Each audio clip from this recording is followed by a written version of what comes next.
All right, now, Cinema's good. all right. Hey guys, it's Kevin again, and as you guys know, I already did a video about Avengers. Let me redo that.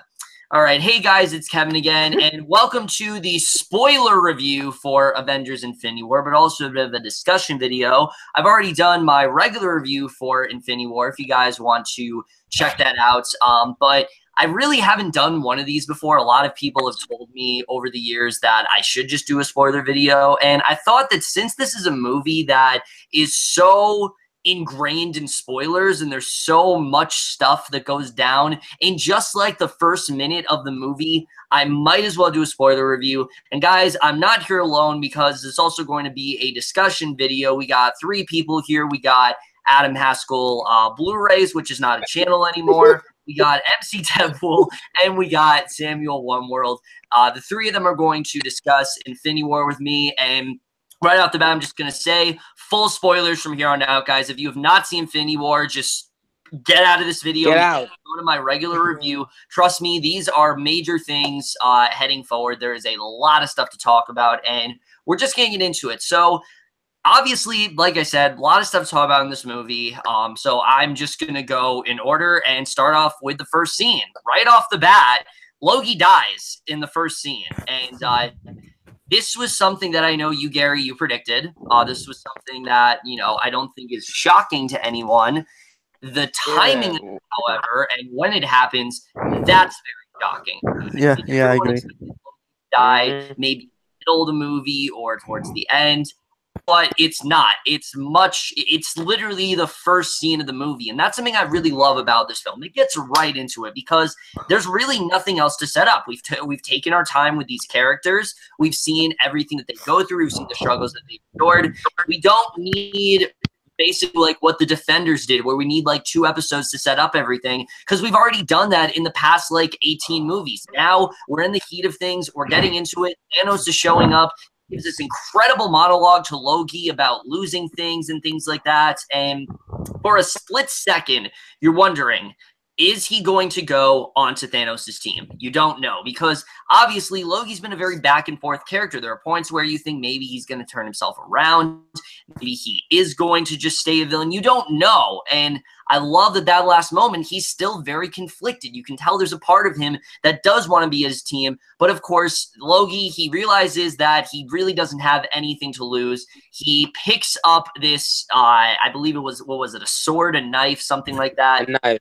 Yeah, something like that. And he goes to stab Thanos, and he tells him before that he was gonna be like his protege or whatever, and Thanos is not having it. He takes Loki, he grabs him, just like strangles him to death, and Loki is dead within the first like 10 minutes of this movie. And not long before that, Heimdall also died, a character I don't think as much as Loki, but what I love about this first scene is it just shows the balls that this movie does have. It's not playing around, and this is not going to be something where I don't think Loki is going to come back, because Thanos specifically says no resurrection this time, and I think he means that. I think he means that Loki is not going to come back. They're not going to pull a Thor the Dark World, and I'm really hoping that that sticks. I really do. And I'm just going to ask you guys right off the bat, what did you think of that scene? I'm going to start with Adam.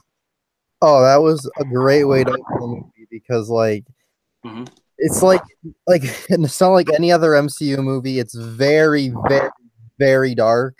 Yep. It's also sad. It's sad too to watch Loki go. And some people are wondering, like, is he going to come back or not? I'm with Kevin on this one. I don't see. I think he's gone. Honestly, and yeah, that scene was really well done. I love how they got into it, like you said, and I love that whole opening. And fuck, it just sets the mood for all the shit Thanos is gonna do in this movie. And it doesn't fuck around. I loved it. Great, like a better way to open the movie, honestly. Oh, absolutely. MC Deadpool, is there anything you'd like to interject? Pretty much what Adam said. Not only was it a great way to introduce Thanos, but it was also a great way to end Loki's arc. Because, well, he went from this, he's like, you can say he's like the MCU's version of the Joker. He's a smart ass. He's he can trick people. But as you know, as the series went on, as the franchise went on, and especially with this movie and Ragnarok, you can tell that maybe there is some good in him. And yeah, even though in Ragnarok he's still the same, he may be on Thor's side, but he's still pulling some tricks and try to betray him. But in this one, you can tell once he died, you're like, oh no, he's gonna turn on Thor. But once you're like, no, you can tell that he actually cares for him, and once he dies, it was actually heartbreaking. Like we all knew he was gonna die, but at the same time, how it was handled, it was you just was like, oh, Loki, no, and you feel bad for Thor in that scene too. Absolutely. Yep. Yes, because he lost everything. He lost his mom. He lost his dad. He killed his. Well, I won't say he killed. Well, spoiler alert for Ragnarok. Or his sister is dead. And I'm pretty sure if people are watching this, they've seen Ragnarok. Yeah, but so he has. So half of Asgard is dead. So he pretty much has nothing. So yep. Not only that, it was a great way. That also was a great scene where Thanos was kicking Hulk's ass, and Hulk. After that, that's like the only scene you see of Hulk. So that was a great way, and yeah, it was just sad to see Loki go. It was obvious, but it was sad. Yeah, Sammy, is there anything you want to say about Loki's death? Yes, pretty much can't explain it. I pretty much agree with everything you said. I mean, I can't explain Loki would die, but just and how it happened was amazing. And that was definitely was like, no Loki, because I love Loki. He's one of the best villains, one of the best characters, period. So it was definitely very sad to see him go.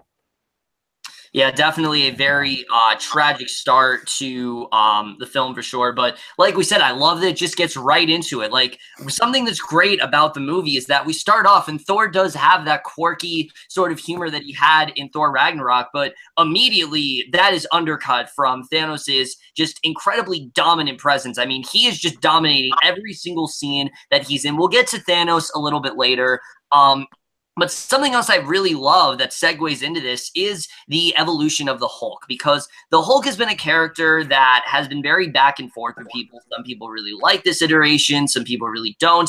And I thought it made sense with what they did with the Hulk here, where, sure, the Hulk, obviously he is the most powerful out of any of them besides Vision of all the Avengers.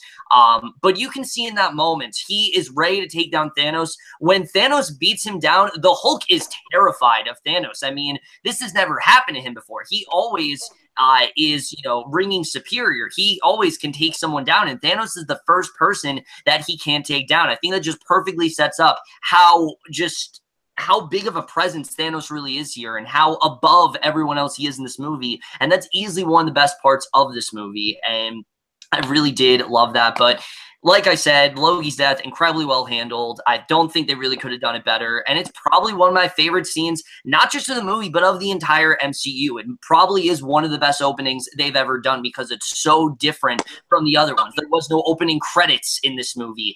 There was no really silly prologue in this movie. They got right into it, and I absolutely love that. But the next thing that I really do want to get into in this movie that I really love is the, where we ended up from Civil War to here, because of course the 2 years has gone by in this movie, and I didn't really get to this in my, movie review, because again, I want to keep this as secret as possible. One of the best things I think this movie does is it doesn't try to, act like everything's fine after Civil War. The team is very much fractured. The Avengers have completely broken up. Everyone's gone their separate ways. We see Tony Stark's now engaged. Captain America's gone into hiding. I mean, there's, or Steve Rogers, because, he's not Captain America anymore. Most of them don't really see each other as much. I mean, it really is very sad, but considering what happened at the end of Civil War, it is a very logical step for all these characters going. I think that's just one of the best things about this movie is just that everyone really has gone their own way. And basically they're forced to come together to defeat Thanos. And I just really love the way that it's carried over here. And I hope they maintain that going into the next movie. Of course, we'll get to that a little bit later on. But I think that was one of the best things here is how, you know, Civil War, there definitely was a lot of characters that were very much affected by that. And I really did love seeing everyone kind of split up and have to come back together in this movie. I thought that was definitely really cool. But now I really do want to get into, you know, really the structure of this film, because something I think that is really cool is while this is, you know, one big movie, it pretty much is like 3 movies in one, because everyone's kind of in their own location. Some people compare this to like a Star Wars movie, and I think it is a very sound comparison because it definitely does have that feel. Of course, there were 3 different groups, but I think we can all collectively agree that the best of the 3 was easily Thor and the Guardians. I mean, oh, definitely.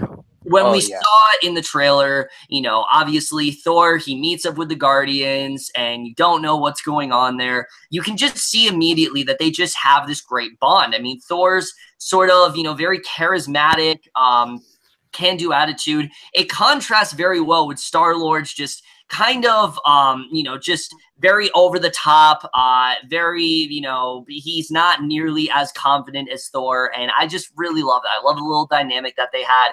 I love when Star-Lord imitated Thor. That stuff was great. I thought that was absolutely hilarious. It was probably one of the funniest scenes of the movie. But what was even better about Thor with the Guardians is how similar he is to a lot of them, particularly with Star-Lord. I mean, sure, this is played for laughs in the movie, but Star-Lord's gone through a lot in, you know, obviously from Guardians to Avengers Infinity War, and you can see that he has repressed a lot of that. He kind of is just making light of it, that, oh yeah, my dad turned out to be evil, and I had to kill someone that was a father to me, and, you know, I found out that my father killed my mother. I mean, it's a lot of heavy baggage that he's really dealing with, and you can see, like I said, he's trying the best to just go about it, but he just can't seem to do that. And, you know, I think this entire film is leading to him just breaking. I think that's one of the best things about this film, is that it's everyone at their lowest point, but especially for Star-Lord. I think Star-Lord in this film is pretty much at his lowest point yet, and we're just kind of waiting for him to, like, freak out, and I think that's incredibly well done once we get to that.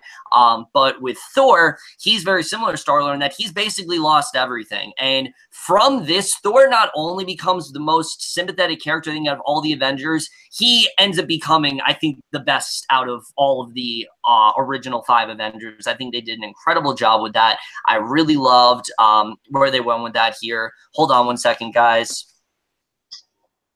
What do you want? Are you doing the video yet? Yes, we are. Stop broadcast. You're on.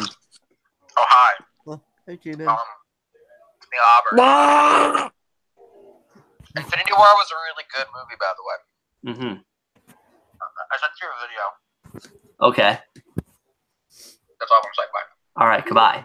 Anyway, like we were trying to say, I think Thor: The Guardians was a great pairing. I loved seeing Thor work with Rocket and Groot. I thought that was just such a great sort of pairing overall. But I really do want to get to you guys, you know, what you really thought of it. Adam, I know you are a huge fan of the Guardians. They're like your favorite part of this entire series. So how was it to see the Guardians interact with Thor?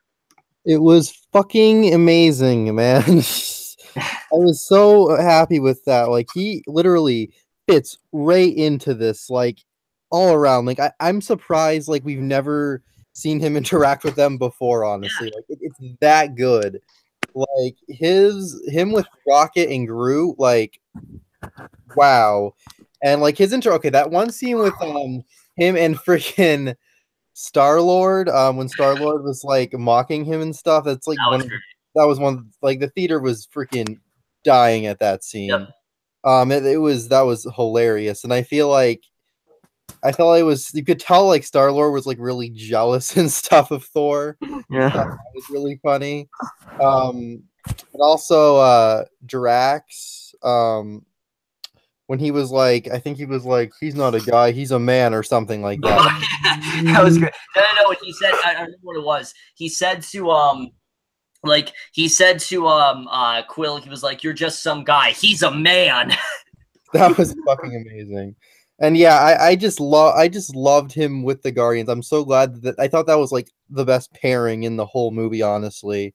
And I really love that. It was also really emotional at points, like you said, and I love that as well. And it was a great pairing. I really, really dug that. I really love how much they gave Thor and the Guardians. And so you can call this like as much of a Guardians movie as just like it is an Avengers movie, honestly. Like they're that big to this movie. And yeah, that was great. I really, really loved that pairing, and my favorite pairing in the movie. Oh, easily. I know MC Deadpool, you very much agree with this. Not today, sir. Yeah. I agree with Adam completely. As much as the other pairings were great, Thor with the Guardians is easily the best. And one thing you forgot to mention is that one of the great things about this movie is that when you cut to all these different characters, you can definitely tell that these are from their actual movies by these directors. Like with Guardians, you can tell that James Gunn wrote this. Like he actually did wrote some of the dialogue for. Yeah. People don't know this, but all the humor for the Guardians that was written by James Gunn. They did that so they could like retain the same spirit and the same tone of the characters. And I thought that was a very logical choice. Russo brothers are great when it comes to directing, but they don't write for the Guardians. So I thought it was a very smart choice to have James Gunn basically uncredited, but still have him write for the Guardians. Because nobody knows them better than him. Oh, absolutely. Like one of the biggest complaints I've been hearing about this movie is that Star-Lord acts out of character. Yeah, we're gonna get to that. That's me too. Especially one moment we'll get to that. But I thought Chris Pratt was still incredible. And he was to me one of the standouts in the movie. Oh, definitely. But yeah, when Thor and Rocket and Groot, but especially Thor and Rocket, they are great. And I thought both Chris Hemsworth and Bradley Cooper both did a great job. And the best running joke, "Oh, sweet rabbit." Oh, that was great too. Yeah, I love that. You guys saw in my review, I talked about there's a really nice running joke between Thor and Rocket. And that was it, that he constantly refers to Rocket as the rabbit. And, you can tell that Rocket, he starts to kind of accept this as it goes on. It was honestly really sweet. I really like the bond that they had. I love that he referred to Groot as just Tree. That was great. I absolutely loved everything about that. And like you guys said, if we can just get like the next Guardians movie and at least have Thor make a cameo, then I'll be satisfied with that, because Thor just functions so well with that group. And when you really look at Thor Ragnarok, it's very similar humor to that of Guardians of the Galaxy Volume 2. Mm-hmm. I really do want to see more from them. Sorry I cut you off there, MC. Is there anything else you want to say? Pretty much. That's pretty much all I got. Like, they are the best team up in the end. So, Sammy, all you. Yes, I would say I do agree with them being the best team. With them, we had some of the best moments and some of the best humor in the movie. I love the Guardians and they're great, especially one scene involving was Stolen more kiss, and then Drax like, how long you staying there? An hour. Oh yeah, that was great too. yeah. That was the funniest moment in the entire film. When he was standing there while Peter and Gamora were kissing. Oh yeah. I didn't say this in my review, guys, but I think this movie pretty much shows that out of everyone, Drax is like the funniest out of all of them. Like, he always has the best lines. He's so dry with the humor. It's just great. I would honestly compare him to like the Marvel's version of Heatwave from Legends of Tomorrow. They have very similar mannerisms. They have the same sort of like cold voice. Like, they just say everything in this voice and it's hilarious. And I just really love the delivery from Dave Bautista. Sure, they've kind of turned Drax into a bit of a goofball. He doesn't really have nearly as much emotional complexity, but honestly, he always delivers that it's not really a huge problem with me. Everyone else is so well developed that I'm not really going to pick too much at that. I think he is still great as this character, and for me, I thought he was easily the funniest for sure. Especially compared to him in the first one. Like, in the first one, oh yeah, definitely. He saw some funny moments, but he was much more balanced for sure. Yeah, but after both Volume 2 and he Yeah, he's now he's a freaking buffoon, but he's funny as hell. So I thought Dave Bautista, he's like turned into one of the better wrestler turned actors. Like he's up there with The Rock. Yeah, definitely. He really is making a name for himself for sure. But going off of that, like we said, everything with Thor and the Guardians is great. I love what they did with them. I'm not too crazy about the fact that Rocket gave Thor a new eye. I thought it was kind of dumb. Like, you're just going to get rid of his eye only for him to get a new one. It was kind of, it's a nitpick. It's not really that big of a deal. But yeah, it's kind of dumb that we had him lose an eye only to get another one. I honestly thought he looked really badass with the eye patch, but I don't know. We'll see what happens with that. Really not that much of a complaint, but obviously there are two other groups to talk about here. And like I alluded to in my review, I think another one of the best pairings in this movie is the contrast between Tony Stark and Doctor Strange, because these are two men who are very much, they have very similar intellect. They think very much the same. They're both very intelligent in that way. And I really love what they do with them in this movie, because these two hate each other. They want nothing to do. They don't want to work together at all. There's that one moment where I don't remember exactly what Doctor Strange does, but Tony's just like, I will allow that for now. I don't remember exactly what he did, but I thought that was really funny. But again, similar to the Thor and the Guardians, they do actually kind of strike up this unlikely partnership, and it actually becomes maybe the most important bond, I think, in this entire movie, especially when it comes to Doctor Strange, because as we know, Doctor Strange, he has ways of time traveling and things like that. And when they have this one encounter with Thanos, he starts to, see the future, not just any future. He sees 14 million different versions of the future, how this is going to come with Thanos, and only one outcome do they actually win. And of course, we're going to get to that scene a little bit later when we talk about what I think is probably the best action set piece of this entire film. But what I think, this is really setting up is that Tony is kind of the key to all this. And Doctor Strange knows that Tony is the one to save them from this. And I think they're definitely going to, delve a little bit deeper into that in the next movie. But either way, guys, what do you want to say exactly about the pairing between Stark and Doctor Strange? Anything you want to say about that, Adam? I love the pairing between the two. You could tell they really don't like each other at all. But they were funny together, but they also had some scenes together that were like near the end. I'm sure that's that near the end and stuff, but like there were some scenes that were kind of like hopeless and stuff too. Yeah, they were great together. They're my second favorite pairing in the movie, I'd say. Yeah, they're my second favorite. And I really love them together a lot. And yeah, I just love the pairings in this movie. Same. Gary.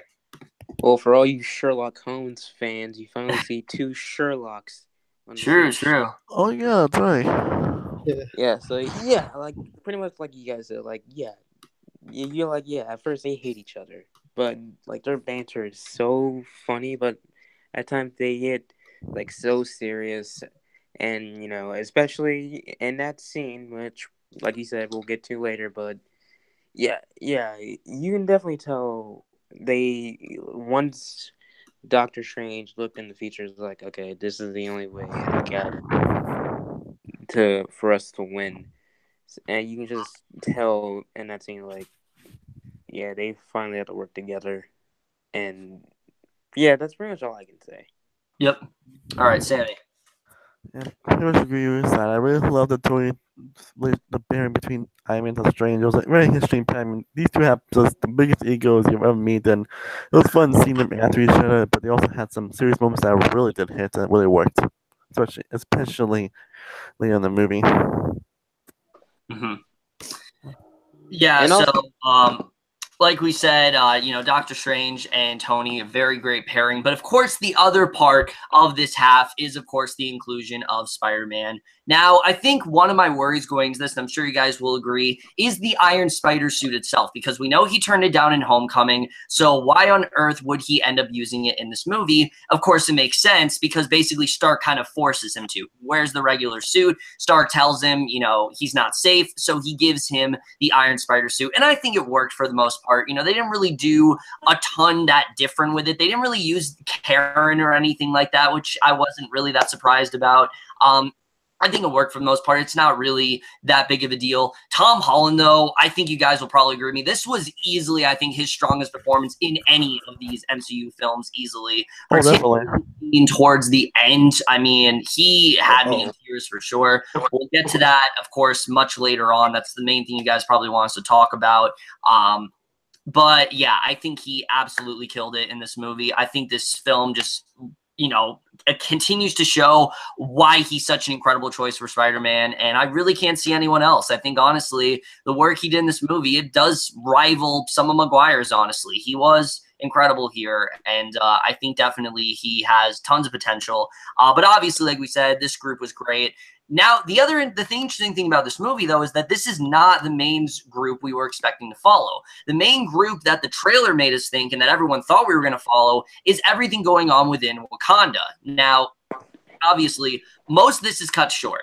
It's not completely cut short because the main star we expected to be Steve Rogers, but the actual main star of this side of the plot is Scarlet Witch and Vision. And I thought this was actually a very smart choice because, like I said in my review, I don't have a problem with them not giving Steve Rogers a lot to do, not giving Black Widow a lot to do, and not giving, Falcon a lot to do, because of the fact that they've already been developed. We've already gotten their stories in other films. We don't really need to do anything more with them. Sure, they could have dived a little bit deeper into like what Steve Rogers has been up to, but there's not really time. I mean, there's this huge, powerful guy who is, he needs these Infinity Stones, and they need to stop him from, coming in as soon as they can, and they need to do whatever. They have to, react immediately. They don't really have time for that, and that's something I really do love. There's not a lot of downtime, and sure, in some cases there has been in the Wakanda side of things, they're just go, go, go. Like, they don't care. They got to get to Wakanda because that's the place to fight Thanos. And I thought it was a very smart decision to focus on Scarlet Witch and Vision. Sure, these are not characters that have had a relationship prior to this, but I think it does make the most sense. Scarlet Witch was someone who, she was trying to deal with her powers in the last movie, and everyone else thought she was like this threat, but Vision really did see the good in her, and he really wanted to see her in a human way. And I don't think it's that surprising that those two do end up together. I actually thought it was probably one of the most heartwarming moments of the entire film, just seeing those two, and they're getting to live this life, I believe in Paris or something like that.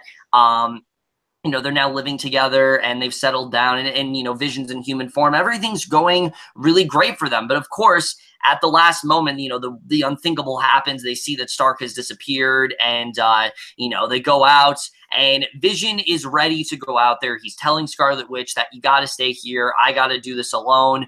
And right at that moment, Vision is, he is stabbed right in the chest. And basically the rest of the film's like a ticking clock as to when Vision is going to die. Again, this was not surprising. I think we had an inkling that Vision was probably going to get it because you got someone as powerful as Thanos. Vision's got to be, a little underpowered. And we see in this film that he's not working as well as he used to. And I thought it did work for the most part. Again, threats like Vision and the Hulk, you just have to, you have to give them as many limitations as possible just for, just for reality reasons and for logic reasons and for things like that. And I thought it made a lot of sense for them to do that. But I really want to get your guys' take. What do you guys think of the choice to focus on Vision and Scarlet Witch in this situation, Adam?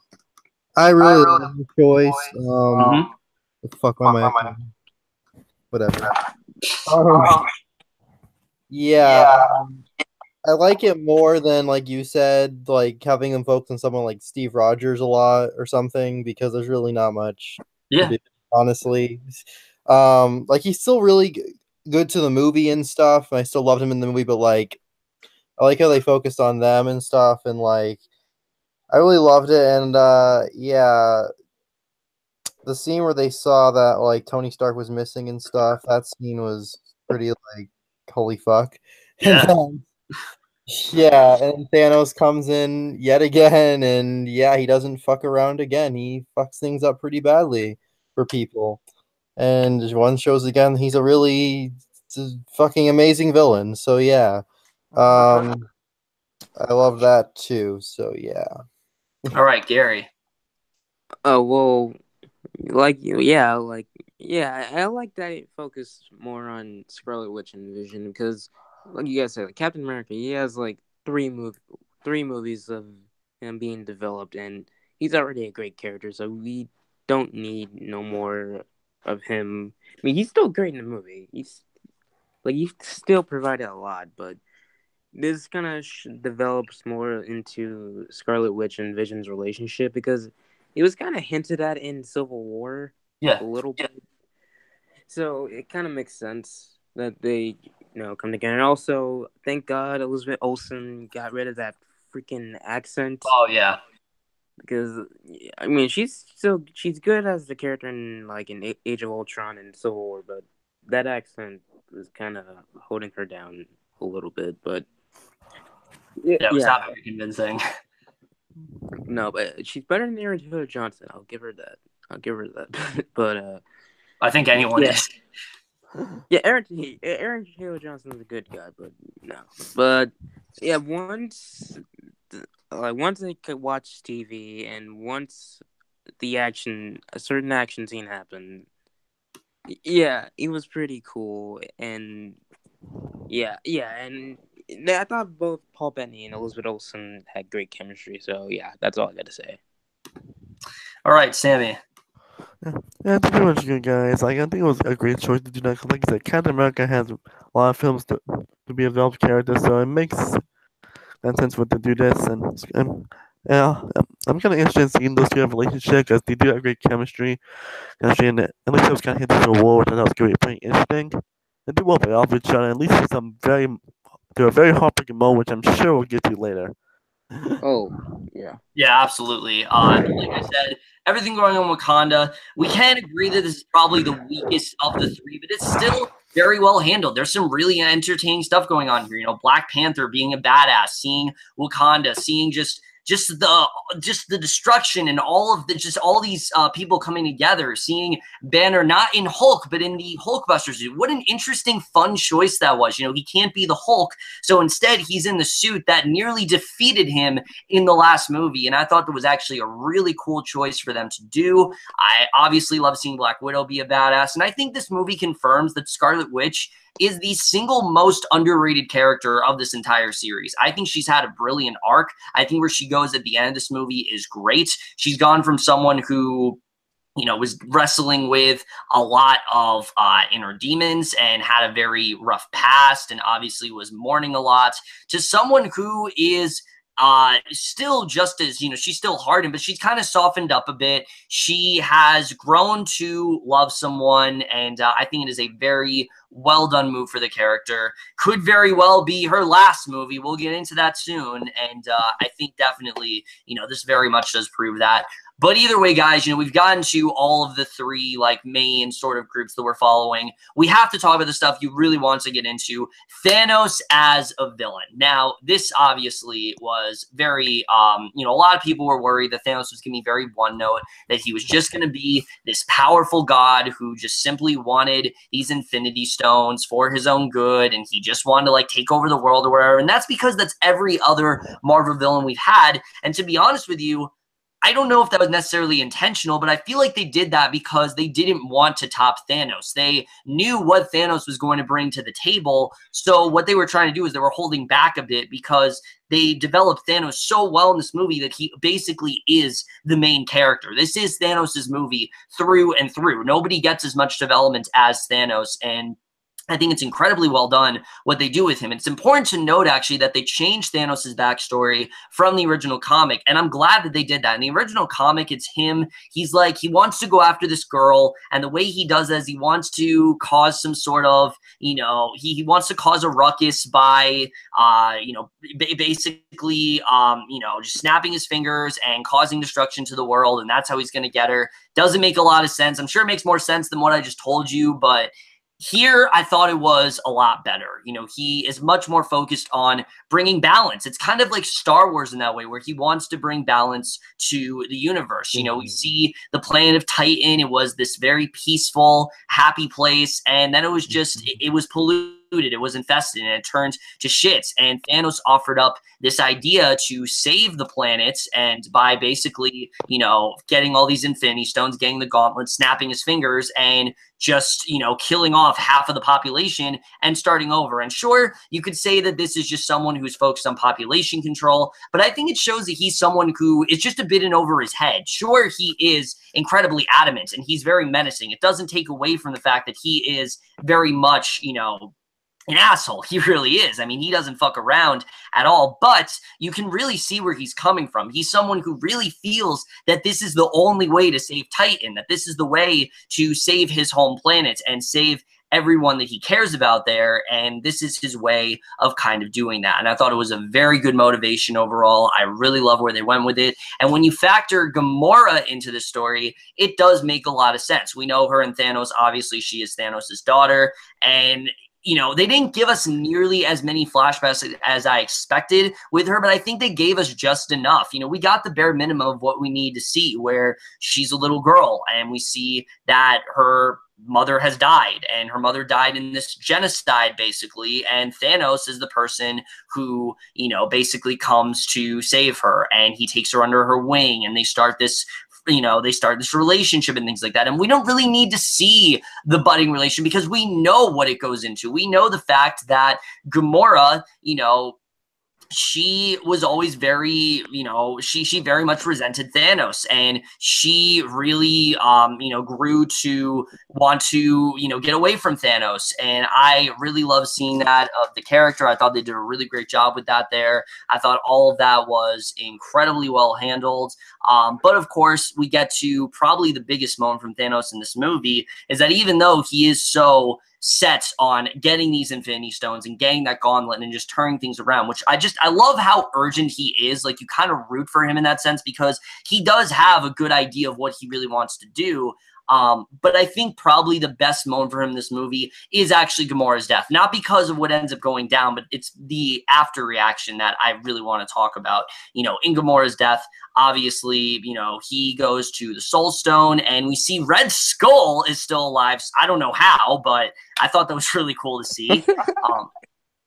But basically, you know, he gets the Soul Stone, and basically the way the Soul Stone works is he has to make a sacrifice. And I thought it was actually a very symbolic choice that Gamora not only almost took her own life, but she was going to use it with the weapon that Thanos gave to her in that flashback. You know, he gave this to her as like her weapon of protection. He told her what she could use it for. It was just a very, you know, symbolic moment. If we had not gotten the introduction of that weapon, I don't think it would be as significant. You know, I don't think he turned everything into bubbles because he didn't want Gamora to take her life. I think, sure, that's part of it, but it's also because that's the weapon that he gave her in a way that's kind of what brought them together. And I think it was a very touching moment in that sense. And you see Thanos, he does something that he's probably going to regret for the rest of his life. He does end up sacrificing Gamora. And not only that, but we see everything. We see him throwing her off a cliff. We see her neck break. We see everything go down. It was incredibly ballsy for Marvel, but immediately you can see the regret in him.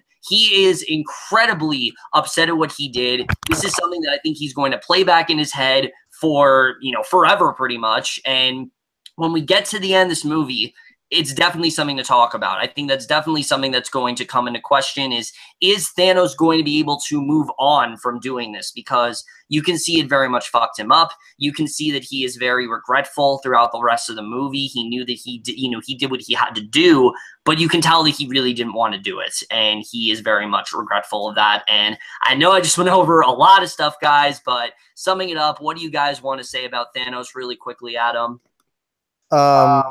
Yeah, Thanos, just in general, I think he's the best MCU villain we've ever gotten. Honestly, I don't think he'll never be topped. He's the freaking best. No.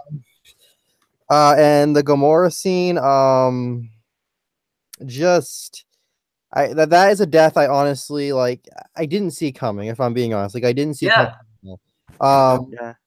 And it was just so, like, it was so emotional, honestly, but it was really scary too. Like, after, like, the fact they didn't just cut away, like, they actually showed her, like, just down there dead. Like, that is honestly really scary. And it's really sad, and like I don't think we're ever gonna see her again. I think she's gone. and stuff, and you could tell Thanos is really like sad about it. And there are moments in this film where it kind of make you feel bad for Thanos as much as you freaking hate this guy. Like there are moments where they kind of make you feel like, oh shit, like and like yeah, just after she died and like just seeing the tears go down his eyes, just that whole scene was just so well done, and I really loved it. And I also really loved the backstory scenes too of when she was like little and stuff. I thought that was really effective. And yeah, that whole scene I thought was wonderfully done, and wow. Absolutely. MC Deadpool. All right, let's talk about the purple Homer Simpson. All right. Yeah, pretty much. Yeah, Thanos is the best MCU villain easily. Like the Marvel, usually what even people who love the MCU movies, the biggest problem with them is the villains. Absolutely.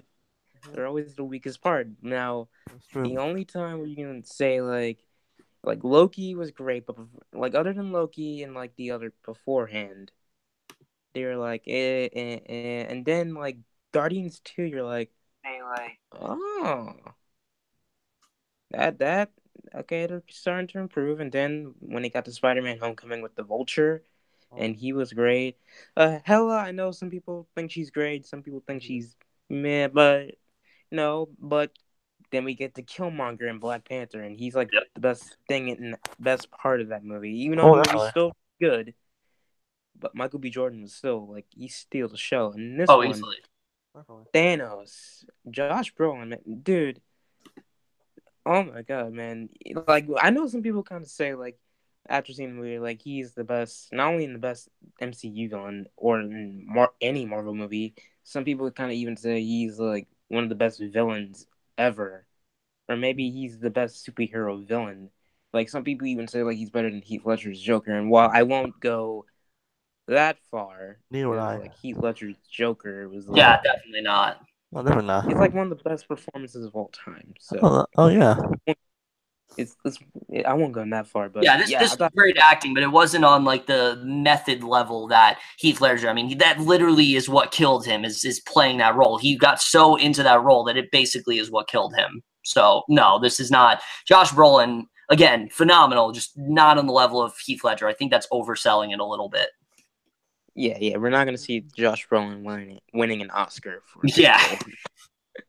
but but what I love about him in this movie is that now not only is he evil and tough son of a bitch, but when you mention that when Gamora's death, that made him so vulnerable. Yeah, and then you actually when he told her, you can tell in his eyes when looking at you like he doesn't want to do it, but he had to just to get that soul stone. And I'll bring up Gamora's death later on. But yeah, that scene was powerful, and that just showed that Thanos that showed that he's more than just an evil dude who wants to take over the world. He's very, there's a little, you can just tell that under there is a heart that cares. And so, yeah, that's all I got to say. All right, Sammy. Yeah, you guys pretty much explain what I need. Like, do you agree, guys, that Thanos is the best MCU villain? Like the MCU has really been the best when it comes to villains. I mean, Thanos has the great ones like with Loki, Vulture, Killmonger, and they're trying to Zemo. Ego. Oh, Zemo, absolutely. I think he's incredible. Oh, I forgot Zemo. Jeez. To me, he was my favorite MCU villain. Now it's Thanos. Like, oh my god, Josh Brolin really brought a lot to his character. And again, like I always say, the best kind of villains are the ones where you can understand and can see where they're coming from with their actions. And this is one of those type of villains. And again, the more death is like that honestly made me cry. Like oh my, that made me so emotional when I saw it in the theater. Like no, not Gamora, no. I'm not gonna say.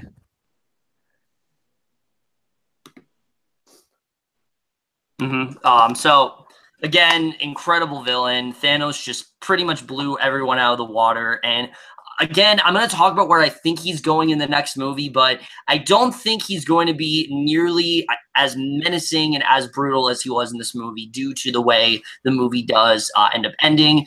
But now I do want to talk about something that, I said in my review that this movie has some of the top 10 best scenes in any MCU film. The Gamora death absolutely is up there, the opening scene. And then there are two action scenes that I think are just so badass. The first one is in the climax of the film where you got all the Wakanda stuff going on, and Thor, basically his main journey in this film is to get this axe, basically, and that axe is going to, give him that power again. Because remember, his hammer's gone. That's not coming back. So he's now got this axe, basically, from Peter Dinklage, who, let me just say, this was an incredibly wasted role for Peter Dinklage. I think easily they didn't really need to be as secretive as they were with his character. There really wasn't much to him. Anyone could have played it. It was just a very one-note character. Again, Dinklage is great, but I just don't think they need to be as secretive as they were. Nothing against the character.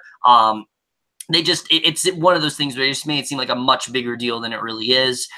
This was awesome, though. He gets the axe. He goes up into the air, flies down to Wakanda. He gets the axe and just starts decimating all of the, various members of the Black Order and all of the minions just one by one. And that, for me, was probably one of Thor's best moments in any of these movies for sure. I love the line where Banner just yells out, "You guys are so screwed now." That was amazing. Just one of my favorite scenes. Such an awesome scene, but I think probably the best out of any of the action scenes this movie is, of course, when we are with Stark and the Guardians and Spider-Man and Strange, and they are cornered by Thanos, and instead of just trying to kill him, what they instead decide to do is they're going to try to get his glove off. They're going to do all this stuff, so that way he is now depowered, and they almost get there. They almost do get to the point where they're able to take his glove off. And this is an incredible moment. And this is going to segue us into what you guys alluded to before, and that is the Star-Lord controversy in this movie. There are a lot of things that people have brought up with this film, but the one constant I hear is that Star-Lord is out of character. And after watching this, I very much disagree. I think Star-Lord is, like I said, I think he's at his weakest. I think the whole movie, he's just a ticking time bomb that's ready to go off. And that is the moment where he just can't take it. I mean, think about it. He lost Yondu. He lost, his father turned out to be one of the most evil men in the entire galaxy. He killed his mother. There's so many things that he's had to deal with. And then on top of that, Thanos reveals to him that the one person left that he really cared about and saw himself starring in the future with, Gamora, is now dead. And of course, in that moment, we see, Stark is telling him, "You got to keep your cool here. We almost got this off. You can't go out on him now." But he just can't do it. He starts, yelling at him. He starts shooting at him. He just can't do it anymore. He is wailing on this guy. And to me, this was a very, I think this was a very normal reaction. I mean, anyone who was in Star-Lord's situation, what he's gone through, the amount of emotional baggage that's on that character, they would react that way. I think they would finally just wail on Thanos because, again, that was kind of the last straw for him. He's gone through so much in all these movies, and this was just kind of the nail in the coffin where you're just like, you know what, fuck it. I'm going to finally get my vengeance. And sure, it kind of fucked everything up, but again, you can't really blame him. Sure, Star-Lord is the reason why what happens in this movie does end up happening, which, trust me, we're getting there very soon. But I think that it honestly is a very normal reaction. I don't think people are really, they seem to be acting like, oh, Star-Lord's this character that nothing really bothers him and he's just going to take orders, when I don't think that's how Star-Lord would react. I think we've seen before that Star-Lord is very complicated. He's got a lot of stuff that he's dealing with, and this was just the moment where he finally loses it. And I think in that moment, Chris Pratt just shows why he should go That was one of his defining moments. So, again, I'm going to turn to you guys. I know you guys have a lot to say about this. So, first off, Adam, what do you want to say? Oh my god, people saying he is out of character in this freaking scene is driving me insane. I don't think it's at all. There's even moments in the other movies where he has lost it. Like that's another thing too. Like look at Guardians 2, that moment where he said that he put where he put that thing in his mom and stuff and all that to kill his mother. Like lost at that scene too. Like he did have moments where he did and like like this scene, like you said, I think anyone would react this way. I would have a much bigger problem with this scene if he didn't do anything, honestly. If he just did nothing, I would have been like, yeah, I would actually say that's out of character if he did nothing. Yeah. But the fact that he did do something, he did flip out, I think it's definitely a case where it's in the heat of the moment. I think anyone would just after losing so much, especially, like I think at that moment you're just like, no, I'm gonna flip out. I don't care how powerful and tough this guy is. I am gonna flip out. And like he did, and I think that scene was so well done. It was definitely one of the more effective scenes in the movie to me. Like I really think like it was easily like the most emotional scene he had in the film, and I really love that moment. And yeah, it did fuck things up, but it makes sense why he did it. It really does. Like anyone would do that. Absolutely. All right, MC Deadpool, I know you have a lot to say about this, so just go ahead. Well, first of all, getting the Thor entering Wakanda thing out of the way, that was badass. When him, Groot, and Rocket came down, that was super cool. And I love how Rocket, talked to Winter Soldier, and Winter Soldier, when they're fighting, he picks Rocket up and swings him around. And while he's shooting all at the minions, that was really cool. But then there's that. I did forget to say there's that great moment where you hear Groot say, "I am Groot," and then Steve Rogers goes, "I am Steve Rogers." That was great. And then of course, Thor talks about it. He copied his beard. Like the meta stuff in this movie is just great. Like Marvel knows what they're doing for sure. Many of the things that people have said, Marvel's picked up on, and it's great. I really love that. But keep going. But yeah, let's talk about the whole out of character complaint with Star-Lord. I've been hearing so many people, from guys like Chris Stuckman to the Flick Pick to Mark Ellis, complain about this. I'm like, and when I was watching the movie and once that scene happens, I'm like, what? How is this out of character? Yeah, it's like you guys said, it makes sense because the guy lost so much. He lost his mom. His dad turns out to be a total asshole, and he lost Yondu. And now when he realized that Thanos killed his girlfriend, because let's face it, they're now Peter and Gamora are now boyfriend and girlfriend now. Yeah. So when he found out that he killed her, like, what do you think he's gonna react? How he's gonna react? He's gonna be pissed. Man, like, yeah, sure, he fucked it up. He may be the reason why everyone turned out the way it turned out, but like you guys said, it made sense. Because a lot of people kind of said that kind of made him less appealing. No. I disagree. That made him more human. Because think about it. What if you were like Adam said, if you were in the same situation and that you lost your parents, and now when you realize that you lost like love of your life, and you're meeting the person who killed her, what are you gonna do? You're gonna get fucking pissed, and you're gonna try to beat the crap out of him. And it's like it reminded me of when, like, in Civil War, when Tony was watching the video of Bucky killing his parents. Which no one complains about. That's the thing that's like so hypocritical about all this. Yeah, nobody complains about that, but they complain about Star-Lord trying to hurt Thanos because he killed Gamora. It's like, dude, it made sense why. Like, just shut up about it, all right?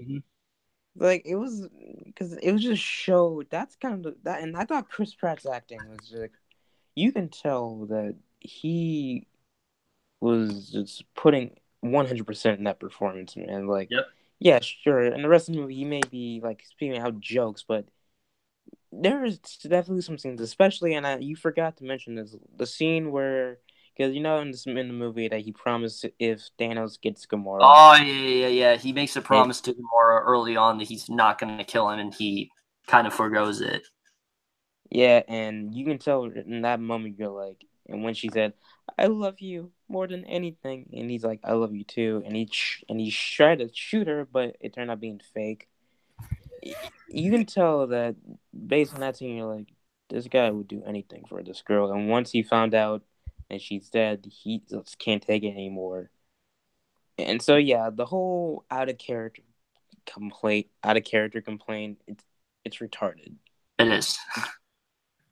It's really retarded. I mean, Star-Lord, yeah, he fucked it up, but it's like you guys said, you can't blame him. No. Yeah, so yeah.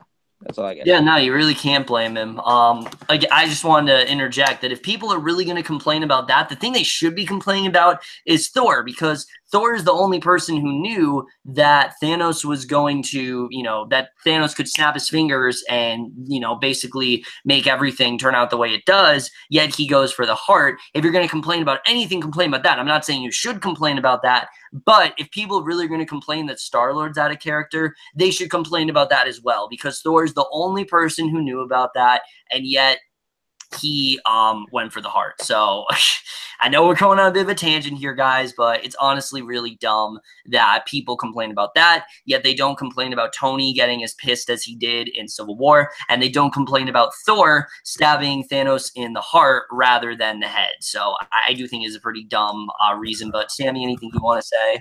Well, also, like when you mentioned Tony, like I love how he was trying to tell Peter to calm down, don't let it get the best of you.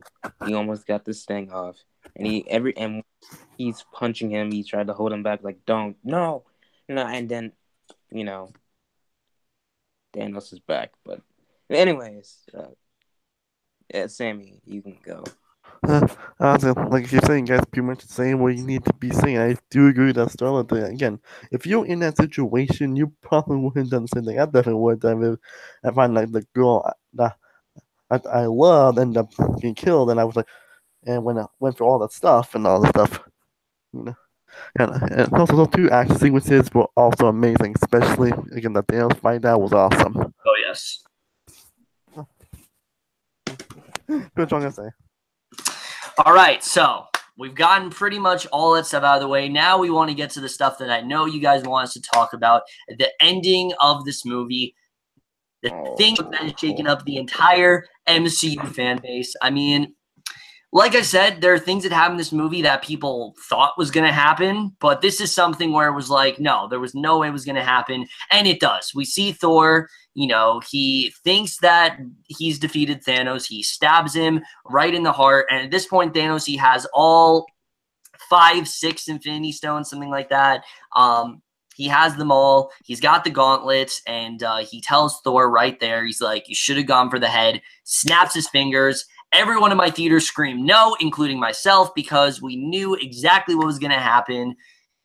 Thanos ends up wiping out half of the Avengers, but it's not the ones we expected. We expect for this to be like Steve Rogers and Tony Stark and Black Widow, people whose contracts we know are up and that they're not going to be in the series anymore. Instead, it's the other side of the spectrum, and we have Black Panther disappear. We have Scarlet Witch disappear. We have it's most of the Guardians disappearing, minus Sans Rocket. He's the only Guardian standing in this film that hasn't disappeared. And of course, Gamora, who died. We have Winter Soldier disappearing, and then we have what I think hit the most was Spider-Man. His death in this movie. Holy shit. I mean, just knowing the relationship that him and Stark had, that moment where he doesn't want to go, he's like, I don't want to go. It kind of reminded me of the David Tennant Doctor Who scene, the famous scene where David Tennant doesn't want to regenerate as the Doctor, but he does anyway. It reminded me very much of that, but it was even more tragic because it's a kid saying that. This is just a kid who, as we saw in Civil War, he's way too far into this. He doesn't know what he's getting himself into, and he's gotten involved in something that is way bigger than himself. He ends up disappearing. He ends up disappearing at the end of that scene, and I think this is something that Stark is going to replay in his head throughout the whole next movie. I think he's going to constantly think, I just wish I could have saved him. I wish there was something I could have done there. I think you could just tell the look on Tony's face. He is devastated that Spider-Man is gone. I mean, that's something that he very much relied on. And of course, the biggest one of all besides Spider-Man is Doctor Strange, because Doctor Strange, in that moment where they are about to get Thanos' glove off and, Star-Lord just wails on him, he decides that, instead of him killing Tony, which you think for a split second that Tony Stark is going to die, that moment was incredible the way that was done. My entire theater gasped, including me. I really thought that was going to be the end of him. Instead, Doctor Strange tells Thanos to give him the stone, that he's going to give him the stone. And you're wondering, what the fuck? Why would you give him the stone like that? Why would you want to do this? And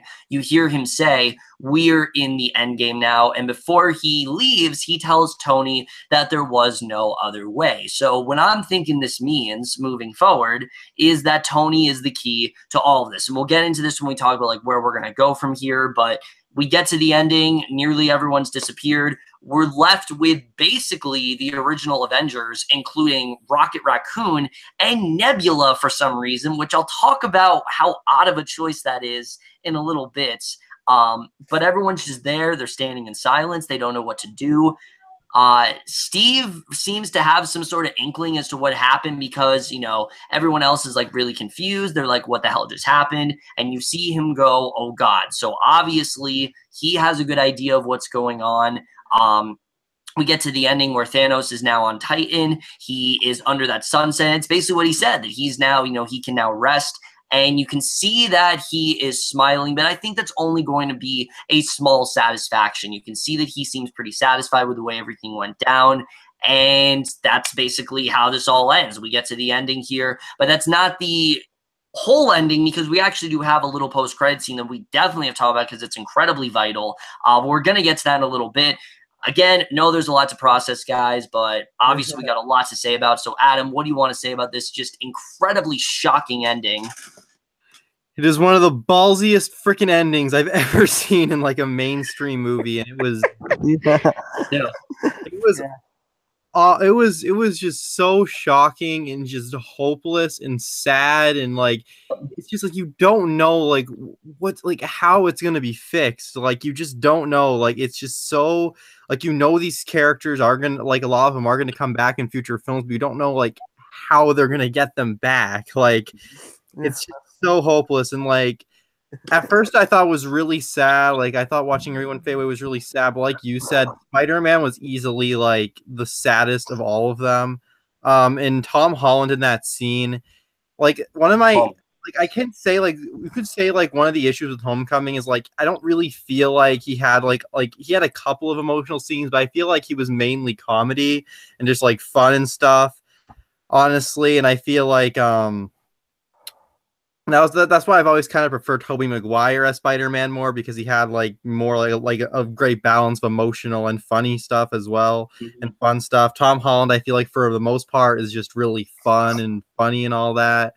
But this scene gives me hope that like in the next Spider-Man movie or whatever, it gives me hope like that he's going to be having a lot of emotional moments in that, and I think he might be able to top Tobey Maguire for me. Yeah. Just from that scene alone, like I think he just might be able to, because that scene had me in tears. It was emotional, and it's just so sad because Tony Stark, you can tell he wants to do something, but there's really nothing he can do, and he just has to watch everyone around him fade, and he has to watch Spider-Man fade right in front of him, and there's just nothing he can do to help him, and it's just hopeless. And Thanos basically, he just fucking wins. Everyone's just gone except the original Avengers, Nebula, and fucking Rocket. And then, the movie ends and everyone was speechless. So, yeah. All right, Gary. Oh, man. Like you guys said, like the people who faded away, they're gonna come back. Like it's not obvious. Like you really think they're gonna kill off Black Panther and Spider-Man? They still have even though we already know. Yeah, they have sequels. Yeah, that's what I was surprised. Just based on that, you're like, they're gonna come back. Yeah, the people who are turning, they're gonna come back. and so as the Guardians. But yeah, like when you see all these guys fade away, like yeah, Black Panther, White Wolf now, freaking who else? The Guardians, Star like Drax, Mantis, Star Lord, Doctor Strange, yeah, and like you guys mentioned, Spider-Man. Oh my god, you want that and Gamora's death are like the biggest tearjerkers in this entire movie. Yeah. Yes. Like you guys said, like the dude is a kid. Like he's the youngest out of all of them. So once he said, "Mr. Dark, I don't want to go. I don't want to go. Please don't make me go." And you can just once he like Tony is holding him in his arms, and once he falls, like I think he said like "Sir" or "I'm sorry" in like a whisper. And once he fade away, you can like you say, you can tell on Tony's face like, "Oh my god." Because you can definitely tell based on a little bit in Civil War and in Spider-Man Homecoming that Spider-Man was like a son to him. Yep. And once he faded away, you can tell that broke him.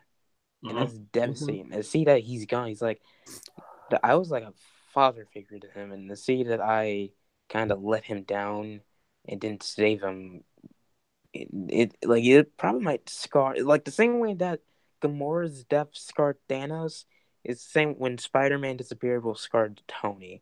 Like, and once they get him back, he's probably gonna sacrifice himself and pass the torch to Spider-Man since he's now an Avenger. So yep. And like you guys said, Tom Holland's acting in the movie, and especially in that scene, it kind of reminded me a little bit of Tobey Maguire and like Spider-Man 2 level. Absolutely. And like with Adam, I'm still one of the people who still thinks Tobey Maguire is the best. Yeah, you can say I'm blinded by nostalgia all you want. I don't care. But like based on this, and if there's a lot of emotion in Homecoming, in the sequel to Homecoming, then maybe Tom Holland might beat him. But also, Kevin, when you talk about like Thanos and when he's sitting at the sunset, there's also a part where I think he's in like, I think all the dusted people are like in the Soul Stone. Think about it. So I think Thanos, he's in the Soul World, and when he talked to little Gamora, is like, "Did you complete your mission like that, or something like that?" And we're like, I think maybe Gamora. I know you might think I'm crazy, but I think Gamora might have a big play in Avengers 4. Yeah, we'll get to that. But seeing all these guys fade away, it was sad. But especially Spider-Man, that was like, tell me, when you saw the movie, you didn't cry. You didn't fucking cry when I certainly did. Yeah, so that's all I gotta say. All right, Sammy. Like last 10 minutes, the ending really broke me. Like it really broke. I was going through so many emotions, not just me, but my family as well, who I saw the win. Like they're like, "What is happening?" Especially with who was fainting. Like I'm sure. Oh yeah, same. I mean, I'm sure a few of them come back. I'm sure at least a few of them probably they should die. But I'm sure some like I said with Spider-Man, Black Panther, because I know they have sequels coming up pretty soon. Especially Spider-Man. Like that surprised the hell out of me when they actually kill off Spider-Man. I was like, wait, but he has a sequel. That's I went from my mind because he has a sequel coming, and that's why I was so surprised. I don't want to go, Mr. Stark. Oh my god. And isn't the fact that Tom Holland really does have a lot of emotion to him, Skeleton? To me, he's definitely my favorite Spider-Man Sleep Pocket. He was since Homecoming, but he's really proved that here. Yeah. And also one thing I forgot to mention was also Falcon. That's also sad as well. Oh yes. Yeah, and Scarlet Witch. Oh, yeah, Scarlet Witch. I mean, I was thinking Scarlet Witch. Can't talk about that moment where Scarlet Witch had to kill Vision to sort of stone. And then as she killed him, Thanos brings him back and then kills him again. Yeah, that was heartbreaking, honestly. Yeah. Like, oh my god. And that was freaking brutal, man. Like, it was. It was. The way he just like ripped it out of his head and then just like gray. Yeah. Like that guy. Yeah. That's also very sad seeing most of the Guardians, but like when Groot in my mom was like, Groot, no Groot. It's funny how like Rocket and Nebula are like the only people from the Guardians. Yeah, that's true. To be honest, I just thought Rocket was going to die in this one, to be honest. Yeah, we'll get to that in a second, but to be honest, I just thought Rocket was going to die in this one, to be honest. Yeah, so and like the ending really let me speechless. Like I was like, and that's me and my family as well. Like I was like, wow. Anyway, that's all I'm gonna say. All right, so once again, like we were all saying, just an incredibly effective ending. It's bleak, it's dark. I love how they strip away all the theatrics, all the music. It's just complete silence, and it gives you that devastating, hopeless feeling that this movie really does have. You really don't know how they're going to get out of this, and that sticks with the post-credit scene. The post-credit scene, which there's only one this time, which I thought was a very smart choice because they don't want to say too much about the next movie. We get to the ending and we see someone we haven't seen in a while. We see Nick Fury. He's there with Agent Hill. And some people did not pick this up, but he was not just there to contact Captain Marvel. He was there to contact Hawkeye. He was actually there to, because he says before they get hit, he says, have you contacted Clint yet? Obviously, Hawkeye is not in this movie. We spent so much time theorizing on what's Hawkeye's role going to be? Why is he not in the film? I thought for sure he was a goner. He was going to die in the first 30 minutes. And instead, he's not even in the movie. So we'll get to that. Ant-Man wasn't there either. But right as he is, about to call, Captain Marvel, both of them disappear. Supposedly forever. I mean, I don't know if Nick Fury and Agent Hill are going to come back. I don't really see them coming back, to be honest with you. We'll have to see the way that really does work out. But just such an incredible ending. And again, you guys kind of brought it up, but the big question now is where does it all go from here? Now, I'm going to save what I think is going to happen next last, but I just want to get into all you guys. Where do you think this really does go from here, starting with Adam? Oh, the post-credit scene or the... Just in general. Like, where does this all go? All right. A lot of the next movie, I think, is going to be, like... They even said, the Russos even fucking confirmed, like, you thought this movie was crazy? You haven't seen nothing yet. So, like, I don't even know, like, how I'm going to be able to predict things. I feel like most predictions I make are just going to be completely wrong. But, I'll just say some stuff anyways, even though it's most likely not going to be true. So yeah, I think a lot of the next movie, it's gonna go back to like the Avengers, for example, like obviously, because it's mainly we're just left with the original crew, and Rocket. So yeah, obviously it's gonna be that for a really good portion of the movie, and they're gonna have to figure shit out and stuff. And Thanos will be doing more shit. I don't know what, but he'll be doing more shit. And yeah, it's really hard to like.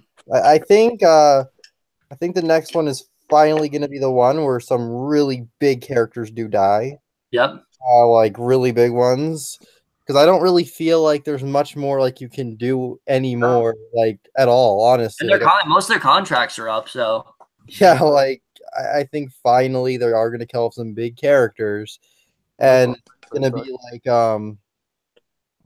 die with the old stuff, on with the newer stuff. So that's why we're gonna be seeing we're gonna get Spider-Man back somehow, I think. Like Kevin brought this up and stuff. I do think Tony Stark might finally die in the next one. It's a crazy thing to say and stuff, but it's possible, honestly. And yeah, I think something's gonna happen where he is gonna let Spider-Man live and stuff, and I think that's gonna like kind of lead into the Homecoming sequel. Like there's gonna be a big part of it where he's gonna be sad and stuff about Iron Man dying and stuff like that, all that shit. And yeah, just a lot to think about. I don't really know. Like, it's one of those things where you really can't. It's just hard to know like where it's gonna go. Like, I love movies that can do that to you, though. Like, you really just can't predict. And, like, based on what the Russos are saying, it's gonna be like even more unpredictable and crazier than this one. I can't even imagine like how that's gonna turn out. But like, yeah, I just don't. I think we're definitely gonna get some. Hawkeye, I think, is definitely coming back. Oh yeah, he will. The post credit, like, if they didn't, that'd be fucking ridiculous. Um, and maybe possibly Ant-Man too.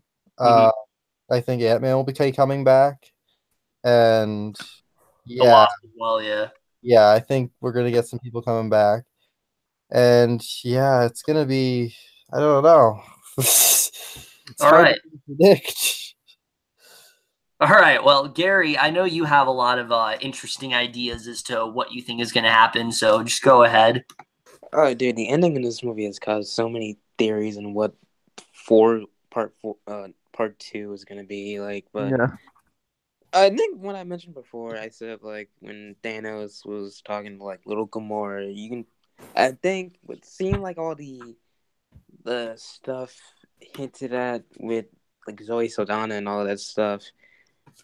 I think Gamora might play a big part in Avengers 4. And you might say, and I think this might lead to her coming back. And you might say I'm fucking stupid, which I know I am, but like, hear me out. Like, I'm hearing a lot of theories. Like, what if like she's trapped in the Soul Stone? So since her death caused Thanos to get the Soul Stone, so maybe if Ant-Man and the Wasp are in the part 2, maybe they try to go in the Soul Stone or the Quantum Realm or whatever to try to get her out, and maybe that might hurt. She might lead to the defeat of Thanos. And also, you can, with the original Avengers, it might have like a X-Men Days of Future Past feel with it, if you think about it. And then all like the old cast come together, they fight. Yeah, kind of. Big dog in like this kind of futuristic world, and once they try to fix things, all the old people who turned to dust come back. But no, the original, most of the year, I think some might live. I think Black Widow is the one I'm having the most trouble with, because I think she might come to live because of the whole stuff with her movie and all that stuff. That's true, yeah. Yeah. Rocket, I think, is gonna live. Yeah, definitely. But Nebula, Kevin, I know you're gonna get to that, but I want Nebula. I think she's gonna die. I hope so. I think when you get like Tony, when he dies, he's gonna pass the torch to, Peter, because like I said, he's like a son to him, so he's gonna pass on the torch. Same with Cap, with Bucky. I think like the new Avengers, they probably lead the new Avengers like with Black Panther and Doctor Strange and Scarlet Witch and maybe even Ant-Man.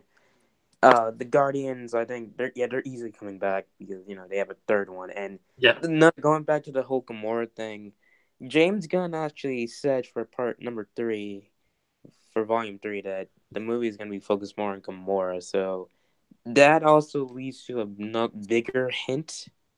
And to me, why I think she might come back. Now, I know that might ruin that scene when she dies. That might say, because one of the biggest problems with Marvel that people have is that they don't have any stakes.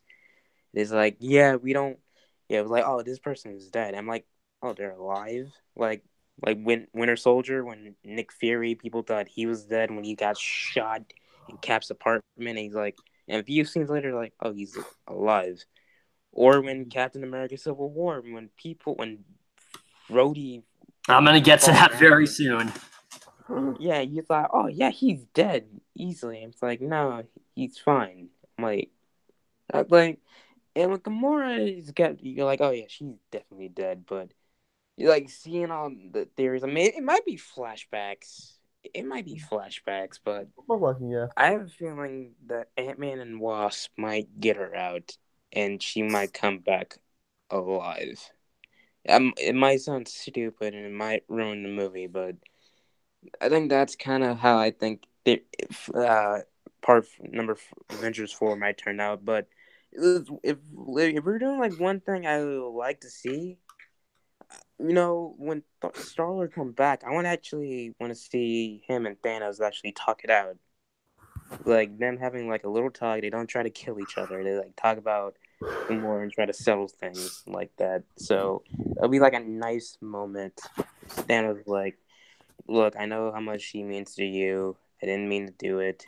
I can tell that she loves you, and I didn't want to do it, but I had no choice. And it kind of settle things like that. So, I think that's kind of might happen with a little bit of like what I would kind of like to see.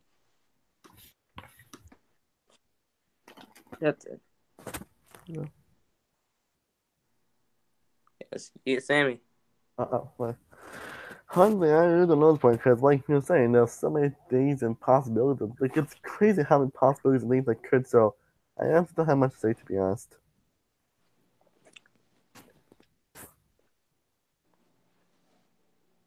Yo, Kevin.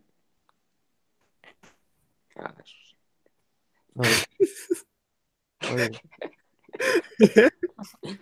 Kevin.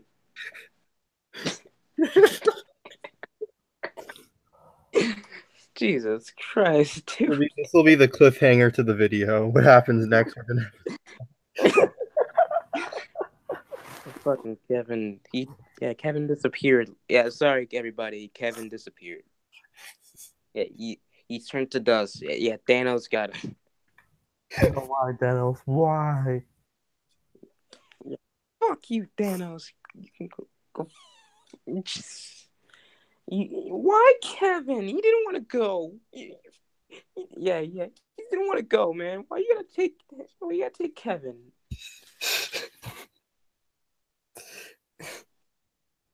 Oh, gee.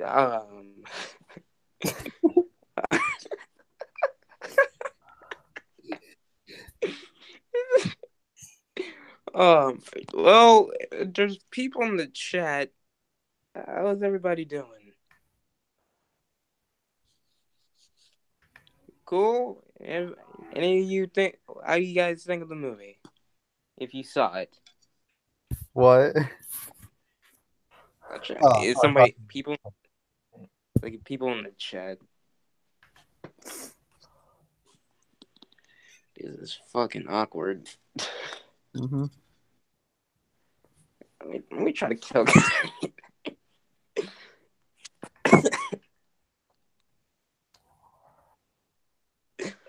Oh my god. We have to wait 1 year till the continuation of this live stream. Sorry everybody. Kevin has no internet right now, so who knows how long we're gonna be here? Hopefully not too long. Yeah, hope not too long. Well, while we're here, let's like Avengers: Infinity War isn't a perfect movie. It's not. So let's just what are some of your issues? All right. All right. We were just asking. We were just asking our audience some questions when you fade away. So, guys, it looks like we don't have to wait a year anymore to see what happens next. It looks like everything's all good. So, yeah. All right. So, right off the bat, unlike my very short disappearance, I'm really hoping that's not what happens in the next one. So, that's definitely one thing I'll say. But I've had a lot of ideas kind of going through my mind, since I saw this movie. And there's a lot of things that I think will happen, but I don't think we should predict, because if anything this movie showed us is that if you're going to predict, you most likely will always be wrong. So I'm going to talk about what I want to happen. I don't know if it's what's going to happen, but here's what I want. What I want is for most of the movie to take place. They're all in like deep despair. They don't really know what to do. They're all kind of struggling. Tony's replaying the conversation he had with Spider-Man in his head. Steve is thinking about Bucky and everything like that. And then you have Thanos. And Thanos, I think, is going to be a much different character in the next movie. Specifically, the fact that he killed Gamora. He's very regretful of that. And if you remember, he said, when he snaps his fingers, he can just rest. And I think what Thanos is going to see is that people are really not happy with what he did. They are very much pissed at what he did, and he's going to have to pay a lot for this. And I think we're going to see Thanos really wrestle with a lot of feelings. On one hand, he'll be very proud because he achieved this goal, but on the other hand, he cost a lot of people lives, and he did a lot. He caused a lot of problems. I mean, as we saw, cars are crashing, planes are coming down. Hell, this could cause just deaths just simply by nature, by things just falling out of the ground and landing on someone. I mean, that's kind of what Thanos has done at this point. So definitely, I think it's going to be very similar to Civil War, where we see that there's a lot of, violence and things like that that's going on. And I think Thanos is really going to have to pay for that. And what I'm hoping they do in this movie is I'm hoping what MC Deadpool said is not true. I am really hoping that they keep Gamora dead. And here's the thing. Nebula is still around. I don't know why. I honestly, I don't know why. She's a character I've never enjoyed. Karen Gillan, I really don't think is good as a character. She's so over the top. I'm not a fan of her. But what I'm thinking they're doing, I really hope they don't do. I'm hoping that she's not there, that she's there, solely because that she's there to sacrifice herself so Gamora can live. I'm hoping they do not do that with her. I think it would be an incredibly huge waste of time if they just brought Gamora back, because Thanos learns nothing. He basically comes out of this completely fine. It's as if nothing happened, and everyone's just, hunky-dory in the end. I'm really hoping that does not happen. I want hard-hitting consequences. I want Tony to sacrifice himself. I want Gamora to stay dead. I want Vision to stay dead. I want this stuff to remain permanent. That's one of the best things about this movie, as I said, is how much carried over from Civil War, and I'm really hoping that it happens after the events of this one and whatever Part 2 does bring us. And many people have said this, and I do agree. Most of the people left are, of course, original characters, including Rhodey, who I don't know why Rhodey is still around, honestly. They should have just killed him off in Civil War. I didn't have a huge problem with it, but given how irrelevant he was in this movie, they should have just killed him off. I think for sure he's going to die. And I think the majority of the characters that are around, they're going to die. I mean, Chris Evans' contract is up. Robert Downey Jr.'s contract is up. They're probably going to come out of this, most of them not alive. The only person I think that has a chance of living is maybe Hawkeye. I mean, I don't really know. Hawkeye is definitely going to play an integral role in this, because he's going to be the one to find, track everyone down and figure out what the fuck is going on, because, he's been on house arrest this entire time. Obviously, I think Hulk's going to live, and I think Black Widow's going to live. Rocket's definitely going to live. They're definitely not going to kill him off. I think definitely they're going to come out of this alive, but everyone else is pretty much up in the air. I really don't know how that's going to go. I think it's a very daring choice to end the movie the way they do. But yeah, all the Guardians are definitely coming back, especially Mantis.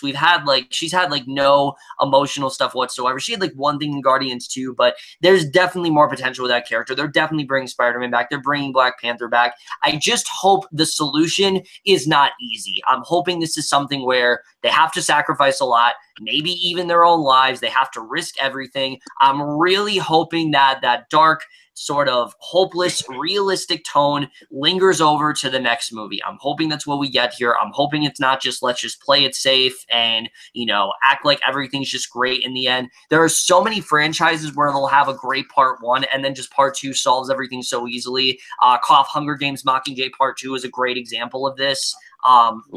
And I'm really hoping that Infinity War, whatever it ends up being, wherever the title is, it does end up having some serious stakes, and that it does very much fundamentally change up the MCU. They really have something great going on here. The fact that this movie was even halfway decent, I think, is commendable.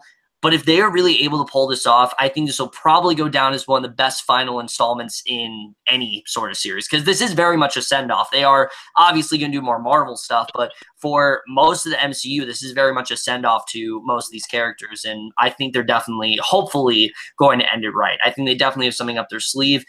In regards to Ant-Man and the Wasp, I think they've both disappeared, honestly. I think we're going to see that they're also in that Soul Stone or whatever. I think that's kind of where they're all going to go. We don't know where the rest of the team is going to be. And again, most of what I'm saying probably isn't true. They probably have something else cooking. I'm very interested in seeing what's going to happen. I think the whole thing's going to feel like one last Avengers mission. You know, everyone was split up. This is how everyone gets back together for one last mission, and they take down Thanos, and we'll have to see the way things really do play out. Either way, I think it's an incredibly bold cliffhanger. I think it's an incredibly bold way to end the film. And I love that we don't know. I love that we have no idea what's going to happen. It ends in complete uncertainty. How often can you say that in a Marvel movie?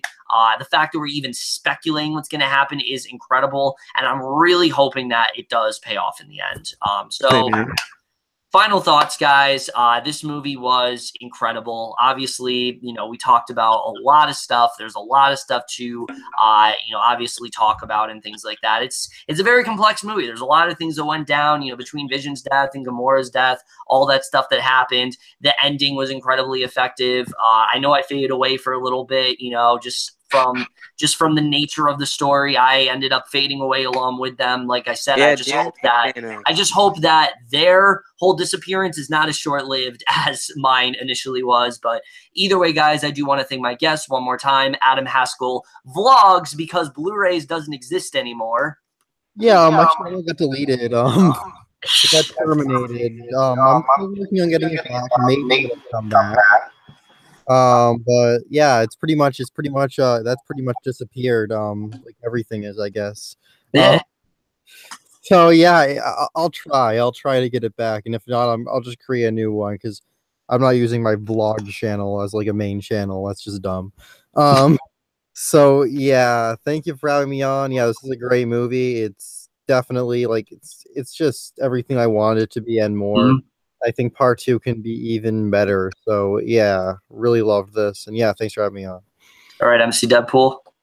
Oh well, thank you. And going back to the whole Gamora thing, she might not come back. It might be like her soul might haunt Thanos. I really hope not. She's not. I meant her soul might haunt him. She might not come back. Yeah, I think they're gonna do something like that as well. Maybe he'll have like PTSD or something, or like what he does really haunts him, and like he sees visions of her and he's very regretful. Like they could do something like that, and I think it'd be really cool if they did. But just something about it. Just I think she might, but it might. So, but we'll see. But anyways, thank you for having me on here discussing this movie. This movie is fantastic. It's definitely one of the best, not only MCU movies, but Marvel movies and superhero movies ever. It's not perfect, but at the same time, it is definitely an event for the entire year. And if you have not seen it yet, what are you doing? Like, why'd you watch the video? You spoiled the whole movie for yourself. Yeah, you fucking idiot. Stupid fuck. But anyways, thank you very much for having me, and Chris Pratt forever. He's the hottest Chris ever. Wakanda forever. All right, Sammy. No, wrong. No, Chris Pratt. He's a legend. Chris Pratt in Wakanda forever. There we go. Yeah. Anyways, Kevin, thanks for having me on. But thanks for having me on. There was a lot of fun spoiling the hell out of Blue War, which is a film I freaking love. I love it more and more. And think about it, for me, it is the best film the MCU has done. It's awesome. Again, thanks for having me on. Subscribe to my channel, see more world reviews, where I do movies, TVs, music, and games, and all random stuff. So be subscribed to that channel. Yeah, I'm ready. Oh, one more thing. You can just follow me on Stardust. Yes. You have the app. So, it's under, like, Gary Rucker or MC Deadpool. Where there's 2 reviews for Infinity War. Well, yeah, one review is, like, for spoilers. But, you can follow me on Stardust. But, Also, guys, coming up soon, we'll have another very probably game-changing film that Adam is going to make. It's the final film in his franchise, so definitely look forward to that. Lots of videos coming up about number 2, part 2, in the next couple of weeks. So definitely look forward to that. Either way, guys, that about does it for this video. Once again, let me know anything you want about Infinity War. Honestly, any theories appreciated. This is such a monumental cliffhanger that it could really go anywhere from here, and I am open to any interpretations whatsoever. That's it for this video. Hope you guys enjoyed it. Once again, thank you to my guest. We'll see you guys in my next video, and we'll see you guys for that. And remember, Chris Pratt in Wakanda forever.